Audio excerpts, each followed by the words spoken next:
Continuamos con esta entrevista con dos distinguidos invitados.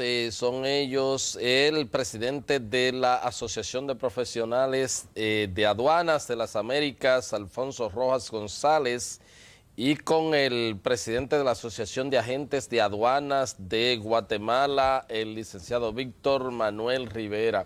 Quiero comenzar y un poco a Víctor le vamos a conceder pues la palabra para hablar un poco de la aduana y la corrupción.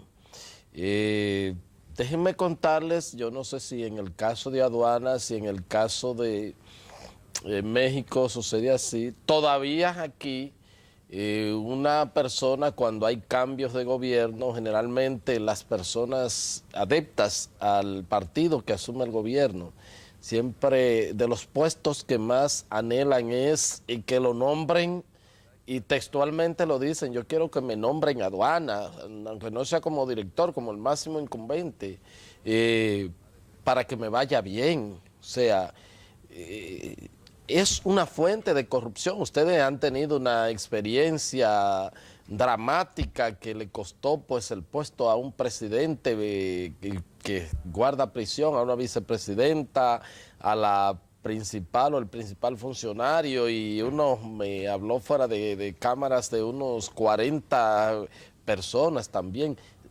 Sigue siendo una fuente de corrupción el asunto, sobre todo corrupción administrativa, que aunque puede ser también la corrupción privada, porque la evasión es una corrupción privada. ¿Siguen siendo las aduanas fuentes importantes de corrupción? Correcto, Héctor. Fíjate que tristemente sí lo es. El fenómeno de corrupción, el mal de la corrupción, existe no desde ahora, existe desde hace 3, 4 generaciones. Es algo que se ha dado siempre. La corrupción existe, es latente en todos los países. Y la experiencia que tuvimos en Guatemala el año pasado fue que la corrupción se salió de control. O sea, rebasó los límites manejables que normalmente son aceptados en cualquier país. O sea, la corrupción existe en todos lados, eso es un hecho. Pero cuando tú ves, por ejemplo, yo comentaba que el gobierno guatemalteco actualmente, su presupuesto de egresos alcanza casi los 10.000 millones de dólares y su recaudación prevista es de 7.000 millones. Con una brecha fiscal de 3.000 millones. Estás viendo ya una brecha tan grande que es el 33%, que habla sobre de endeudar más al país. Eso no puede ser, o sea, ningún gobierno puede darse el lujo de plantear sus cifras de esa manera. Entonces lo que implica eso es que existe la corrupción a todo ámbito. ¿Qué pasó en Guatemala? El año pasado, en abril, se dio a conocer esta situación. Cada uno de los grupos sociales, políticos, universitarios, empresariales y nosotros, pues salimos a defender lo que pasaba, porque el pueblo en Guatemala tenía necesidades no cubiertas, las necesidades que la Constitución de la República determinan. El gobierno debe preocuparse por la salud, por la seguridad y la educación. Y si básicamente el gobierno no cumple con esas 3 cosas, entonces hay que examinar qué está pasando. Y efectivamente, allá tuvimos la oportunidad de hacer ese análisis y el pueblo fue el que salió. Fue increíble ver esa plaza central con gente preparada intelectualmente, universitaria. Dentro del marco de lo que permite la democracia, lo más impresionante y la lección al mundo fue que nunca hubo un desbordamiento, nunca hubo violencia, sino que fue pues la ciudadanía que se empoderó de la protesta para denunciar toda esta corrupción, ¿verdad? Yo creo que fue una gran lección, no solo para nosotros los guatemaltecos, sino para el resto de países, porque la corrupción no es marca registrada en Guatemala. Claro. ¿Cómo fue el entramado para que los amigos televidentes a nivel de República Dominicana un poco se enteren? Muy bien. El gobierno anterior comenzó hace 4 años, sí, y desde sus inicios mostró, a la hora de preparar sus presupuestos, comenzó a mostrar esos agujeros, ¿no? Y comenzó, como tú bien decías, a colocar piezas importantes a los financistas, a las personas que los llevaron al gobierno, a ubicarlos en los puestos que les interesaba. Obviamente la aduana era de los principales, ¿no? Porque al hablar de corrupción, estás hablando también de defraudación aduanera. Ese era el botín de guerra. El botín de guerra era ese y definitivamente que el gobierno anterior comenzó mal, o sea, comenzó bien y se fue perdiendo, Sí, claro. y se le salió de control. ¿Qué es lo que pasó? Nosotros en la Asociación de Guatemala tuvimos una actitud bastante transparente y clara. Señalamos en los medios de comunicación los errores, las fallas, los proyectos que nosotros proponíamos para evitar eso precisamente. Y entonces durante 3 años fuimos como que los más duros críticos de las autoridades en Guatemala. ¿Cómo no? ¿Cómo no? Y entonces el epicentro de la corrupción se dio en las aduanas, en la aduana básicamente. Tú sabes que cuando miras un iceberg solo miras la puntita, Sí, ¿no? claro. Abajo ya no se alcanzó a ver más, pero obviamente en aduanas allá se le comenzó a llamar la línea, ¿no? La línea, La sí. línea. Pero tristemente, el viernes de la semana pasada, descubrieron otro fraude también, no solo en aduanas, sino en los tributos internos. Pero perteneciente al pasado gobierno. Sí, exactamente. Entonces, al hablarte yo de que había 40 funcionarios mayores del gobierno en la cárcel, estás dejando todavía muchos centenares de gente de menor rango que tenían que cumplir con la pirámide. Porque la pirámide llegaba hasta el presidente, entonces los mandos medios y todo, era una estructura tan fuerte que definitivamente con 40 personas no se termina. Estamos en el proceso de depuración y actualmente a los agentes de aduana nos toman en cuenta para participar y proponer ideas de cómo evitar toda esa defraudación y corrupción. Créeme que ha sido una labor muy transparente, muy pacífica, de mucha altura del gobierno, porque no se ha disparado una sola arma, no se ha quemado ni un solo tiro. Y eso es dar esperanza. Da esperanza porque vemos a nuestro país vecino de Honduras que está pidiendo lo mismo. O sea, en Guatemala se creó, Naciones Unidas creó la Comisión Internacional contra la Impunidad en Guatemala, sí. Y Honduras está pidiendo lo mismo. Entonces quiere decir que sí se puede replicar este fenómeno Guatemala contra la defraudación. ¿Cómo no? ¿Cómo no? Alfonso, siguiendo con la corrupción y las actividades de los criminales, las aduanas para el tráfico de armas, de drogas, pero también para el trasiego de mercancías ilegales, para la trata y el tráfico de personas, sigue siendo también un punto cardinal y un punto donde se corrompe mucha gente. Es un reto, ¿cómo manejar esta situación? Sí, tristemente hemos visto que el comercio exterior ha sido un vínculo para delincuencia organizada y utilizar las mercancías para efectos de introducir o extraer mercancía prohibida. Tristemente utilizan el comercio exterior y no necesariamente tiene que haber actos de corrupción, ¿no? O sea, la verdad es que hay actos de fiscalización y bueno, quizá el caso de Guatemala es el caso más extremo de nuestras aduanas en nuestro continente. También tenemos casos de éxito y un caso de éxito es la aduana de Chile, la aduana de Uruguay, la aduana mexicana, que por sistema, y es tan poco la mercancía que se revisa, y son tan ágiles los procesos, que está... la corrupción no existe por sistema. Puede existir la corrupción en actos aislados, de uno a uno. Pero siguen siendo fuente para la corrupción. Sí, claro, pero son actos aislados donde una persona, un usuario, quizá puede corromper a un funcionario, no dentro del sistema. No es sistémico. Porque el sistema lo existía hace 20 años. El sistema está todo automatizado. Entonces genera mucha transparencia.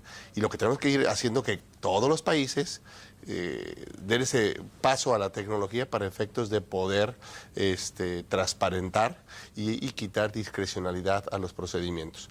Pero no estamos exentos. Y la droga sigue su curso. Y es como el agua. Y les van poniendo barreras y va encontrando salida. En el caso de México tenemos unos problemas grandes en la frontera norte por temas de droga, ¿no? La droga que quiere entrar a los Estados Unidos y las armas que vienen de los Estados Unidos o las cantidades de dinero que vienen de los Estados Unidos. Entonces, lo que te platicaba hace unos minutos es el análisis de riesgo te permite pues tener focos amarillos o focos naranjas o un foco rojo cuando un camión que viene de una empresa que fabrica algo cambia de ruta. Bueno, pues ya hay sistemas de rastreo de los camiones para efectos de que no cambien de ruta. Hay certificación de usuarios. En Estados Unidos el CityPath, el operador económico autorizado. Entonces, el transportista se certifica sus procesos, hay cámaras, circuito cerrado, cuando cargan el camión, circuitos cerrados, le ponen sellos con GPS. Si el sello del camión es violado, manda una alerta. En mercancías en tránsitos, cada vez la tecnología en varios países, pues bueno, va acotando para efectos de que no sea, como le llaman, embarazado, el medio de transporte. Aunque dicen ciertamente que como que el crimen le lleva 2 o 3 pasos a la ley, porque de pronto uno dice, caramba, con todas estas medidas, pero bueno, el asunto sigue el tráfico de armas, por ejemplo, para las bandas criminales estar armadas con capacidad de fuego hasta por encima de las propias autoridades, el asunto de que entonces cruza las drogas a Estados Unidos, entonces que el dinero para blanquear capitales se sigue moviendo, o sea, como que siempre esas estructuras se la bandean para vulnerar controles, ¿verdad? Sí, claro, y lo que se pretende, estoy seguro que no se va a acabar de un día para otro, lo que se pretende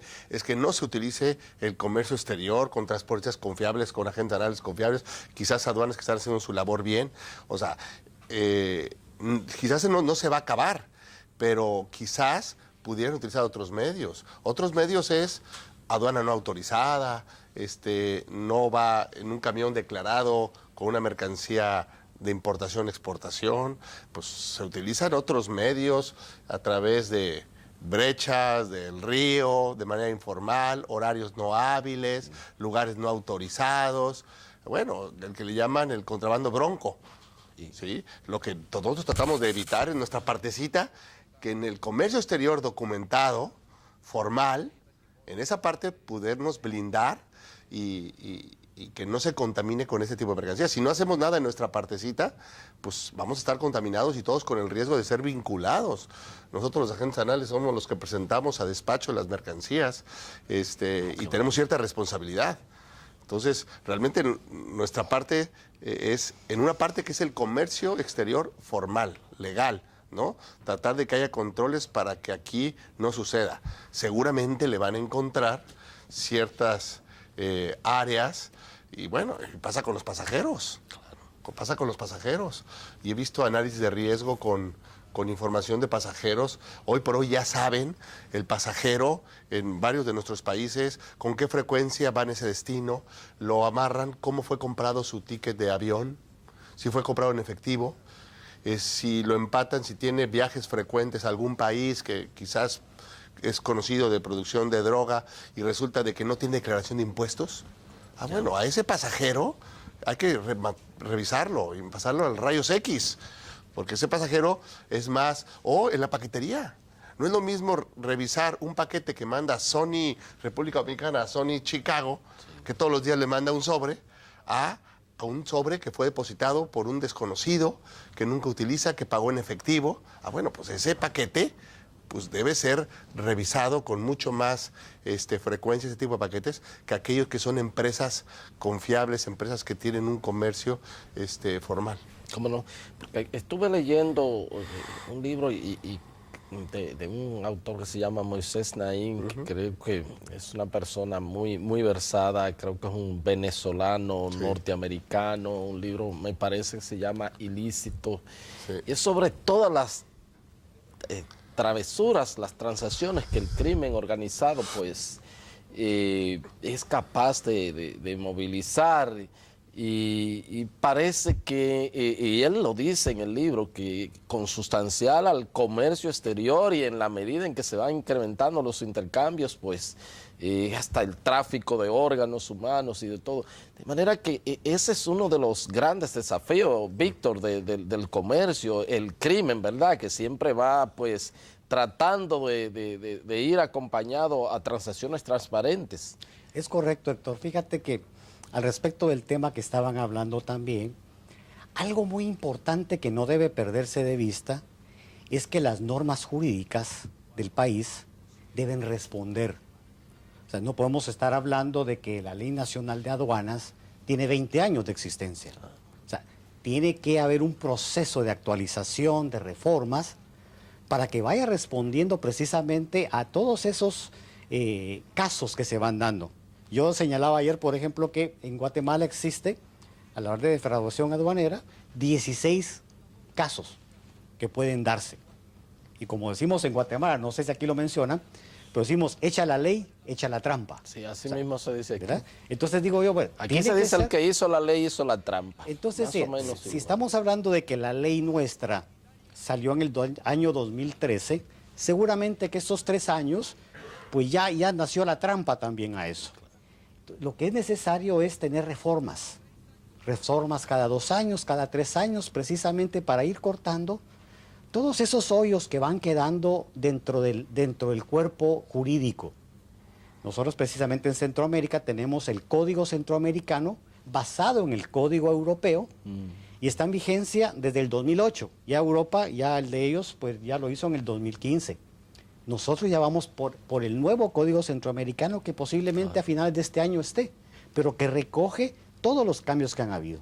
Entonces, es puntual que cada país también actualice sus normas, actualice sus leyes, porque de lo contrario, pues se va quedando y cuando uno quiere actuar, el Ministerio Público, por ejemplo, no puede actuar porque la norma jurídica no favorece todos esos delitos que existen a nivel, no solo de aduanas, sino estamos hablando de migración, por ejemplo. Ahora en Centroamérica estamos en el proceso de unión aduanera centroamericana. Y créeme, ha sido un dolor de cabeza estar en la mesa técnica de migración para saber cómo van a ser los hondureños que van a entrar a Guatemala y los guatemaltecos a Honduras. Créeme, sucede cada caso y se presenta cada escenario que uno dice, no, tengo que modificar mis leyes. Qué barbaridad. Y entonces, finalmente, el tiempo se terminó. También otro aspecto muy importante que sobre todo las naciones poderosas toman en cuenta es lo relacionado al terrorismo, que también, pues, los controles aduanales deben ser muy rigurosos y muy efectivos para evitar atentados, para evitar que se trafique con explosivos, con todas esas cosas. Ese es un reto también. Sí, otro gran reto. Afortunadamente, a raíz del acontecimiento de las Torres Gemelas, Estados Unidos tomó un liderazgo importante y el comercio exterior cambió, porque para efectos de las aduanas de los Estados Unidos, el tema prioritario es seguridad. Todos queremos hacer comercio con Estados Unidos y Estados Unidos pone ciertas reglas. Entonces, quieres hacer comercio con Estados Unidos, tienes que cumplir ciertas reglas y reglas de seguridad. Y entonces ahí viene la certificación de usuarios. O sea, que las plantas tienen que estar totalmente